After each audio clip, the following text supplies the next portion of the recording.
Sebenarnya aku bikin konten ini karena agak kesel ketika buka sosial media, sering banget menjumpai quotes-quotes yang menyesatkan dan bikin orang jadi berpikir negatif ya, keyakinannya jadi negatif.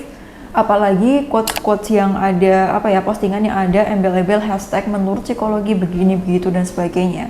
Padahal selama aku belajar kuliah psikologi sampai saat ini itu nggak ada yang seperti itu. Menurut psikologi itu nggak ada, tapi yang ada adalah menurut tokoh psikologi ini, kepribadian itu bla bla bla dan sebagainya. Itu baru benar dan juga ada sumbernya. Jadi bukan hanya asal nulis dan tidak ada ini yang ngomong siapa kayak gitu. Karena apa teman-teman? Karena ketika ini diposting kemudian ada orang yang asing dengan psikologi dan dia percaya dengan itu bisa mempengaruhi keyakinannya dan akhirnya dia yakin ngimbas ke perilakunya. Itu kan seperti itu. Jadi bisa memberikan dampak buruk ke seseorang secara tidak langsung. Nah, yang aku temukan di TikTok kali ini itu, mungkin kamu pernah menjumpai ya teman-teman, aku bacakan bentar. Ada yang posting tulisan kayak gini. Kenapa ya masih pada belum terima kalau anak cewek jodohnya itu cerminan kayak bapaknya? Sering kamu menjumpai konten atau tulisan postingan seperti ini, bahwa anak perempuan itu jodohnya cerminan dari bapaknya, dia akan mendapatkan suami seperti bapaknya, karakternya persis dan sebagainya. Jadi ini teman-teman, tidak semuanya seperti ini dan ini tergantung dari keyakinan kamu lagi. Jadi balik lagi kepercayaan kita itu seperti apa. Jika kamu percaya seperti itu, ini akan kejadian beneran. Tapi jika kamu tidak percaya, itu tidak akan terjadi. Karena apa perilaku kita, gimana kita mengambil keputusan itu terpengaruh dari bagaimana kita percaya terhadap sesuatu, keyakinan kita terhadap sesuatu. Buat yang nulis ini, jika yang membaca itu bapaknya baik, kemudian penyayang, pokoknya bapak idaman lah seperti itu nggak apa-apa dia percaya seperti ini. Karena keyakinan dia akan mengarahkan dia untuk memilih pasangan sebagaimana bapak yang baik itu. Tapi coba bayangkan ketika yang membaca postingan kamu ini adalah orang atau anak perempuan yang mendapatkan ujian ayah yang toksik dalam hidupnya. Ayah yang jauh dari kata bapak idaman. Coba bayangkan bagaimana. Kemudian dia punya keyakinan atau percaya dengan postingan kamu. Hingga akhirnya karena dia percaya sama postingan kamu, ya deh nanti nikah juga jodohnya seperti bapak. Kayak gitu. Dia milih orang yang salah, atau dia memilih untuk tidak menikah karena takut punya pasangan seperti bapak yang toksik pernah dia jumpai dalam keluarganya. Gimana? Apakah kamu bisa bertanggung jawab atau mempertanggungjawabkan ini buat yang posting tulisan seperti itu? Karena apa yang kita posting itu dilihat sama orang dan kita nggak bisa mengendalikan keyakinan orang kayak gimana.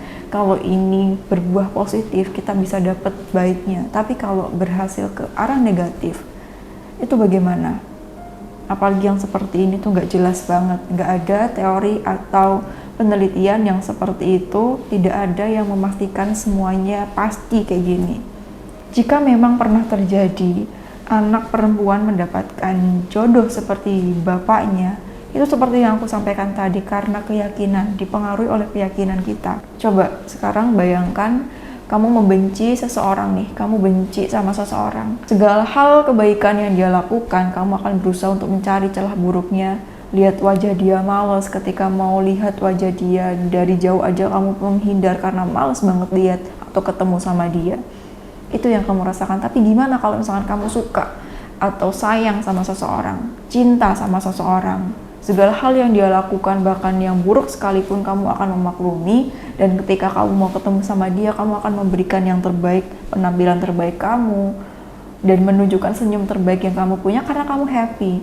Salah satunya seperti itu teman-teman. Dan alasan lain kenapa ini aku bahas, aku lihat yang like itu banyak, yang nonton itu banyak. Aku takut jika ada orang yang percaya, jika ada anak perempuan yang percaya dengan ini, karena kita nggak bisa kontrol ya teman-teman, yang pakai sosial media itu usia berapa sampai berapa, kemudian dengan kondisi emosional yang kayak gimana, kemudian dengan kondisi mental yang seperti apa, kita nggak bisa mengendalikan itu.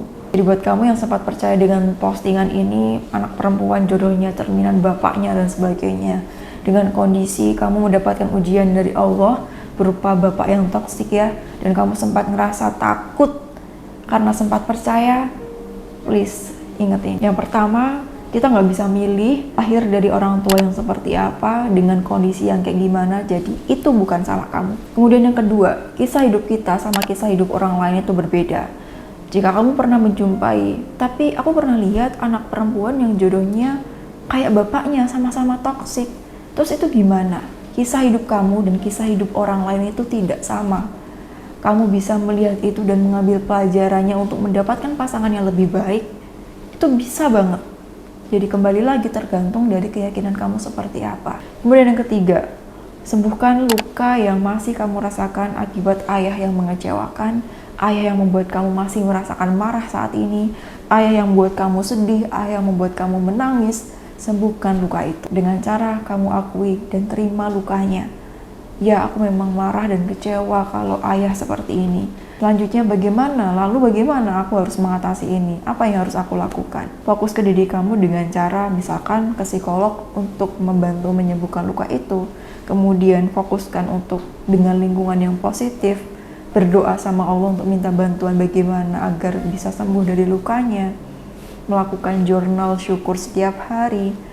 Ini akan membantu untuk menyembuhkan luka yang kamu rasakan. Menyembuhkan luka itu juga bisa kita sembuhkan dengan cara kita merubah cara pandang kita terhadap luka itu sendiri. Yang awalnya luka itu kita pandang sebagai suatu hal yang membuat kita sangat menderita, yang menyusahkan hidup kita, menghambat kita untuk begini, begitu, dan sebagainya. Menjadi luka yang kita rasakan ini pasti ada manfaatnya. Yang pertama, berarti kedepannya aku harus mencintai diriku sendiri, sehingga dengan mencintai diriku sendiri, aku akan memberikan yang terbaik buat diriku. Salah satunya adalah memilih pasangan yang baik. Selanjutnya, aku akan mencari pasangan dengan proses seleksi yang akan aku lakukan, dengan pengecekan yang aku lakukan, dan lebih berhati-hati. Selanjutnya, aku akan belajar gimana cara menjadi orang tua yang baik. Dan salah satu modal atau cara menjadi orang tua yang baik adalah kita sudah selesai dengan masa lalu kita, berdamai dengan itu, dan menjadi lebih bahagia. Karena kita sudah menerima bahwa nggak apa-apa, di masa lalu aku memang sempat terluka, aku kecewa dengan ayahku, tapi sekarang aku memutuskan untuk menyembuhkan dan berdamai dengan itu.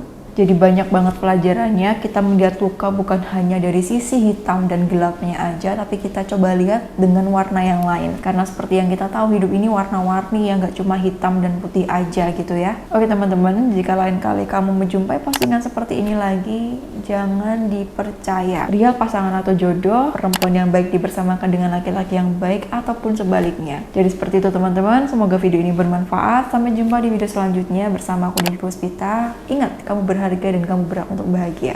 Assalamualaikum warahmatullahi wabarakatuh.